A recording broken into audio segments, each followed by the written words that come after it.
क्यों pasta pasta करती है, क्यों पास्ते पे तू मरती है। পাস্তাটা যদি এইরকমভাবে রান্না করেন তাহলে আমি কেন সবাই পাস্তার উপরে মরবে। কড়াইতে পরিমাণ মতো তেল দিয়ে কুচি করে রাখা পেঁয়াজ, আদা, রসুন আর লঙ্কা দিয়ে ভেজে নেব। ভেজে নিয়ে ইচ্ছে মতো আপনি সবজি দিয়ে দিন।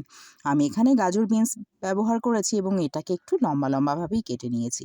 সেটাও একটু ভাজা হয়ে গেলে তার মধ্যে দিয়ে দেবো একটা টমেটো, যেটাকে আমি পেস্ট করে রেখেছিলাম, সেই পেস্টটা দিয়ে অল্প একটু জল দিয়ে ভালো করে নাড়াচাড়া করে অলমোস্ট সেদ্ধ করে ফেলবো।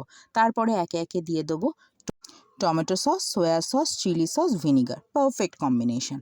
তারপরে এগুলো দিয়ে খুব ভালো করে নাড়াচাড়া করে, ইতিমধ্যে তো সমস্ত কিছু সেদ্ধ হয়েই গেছে, আমি আগে থেকে সিদ্ধ করে রাখা পাস্তাটাও দিয়ে ভালো করে নাড়িয়ে চাড়িয়ে তার মধ্যে দিয়ে দেবো স্বাদ অনুযায়ী গোলমরিচের গুঁড়ো আর দিয়ে দেবো একটু কিছুটা ম্যাগি মশলা দিয়ে নাড়িয়ে চাড়িয়ে পরিবেশন করুন। আপনার পাস্তায় সবাই মরবে।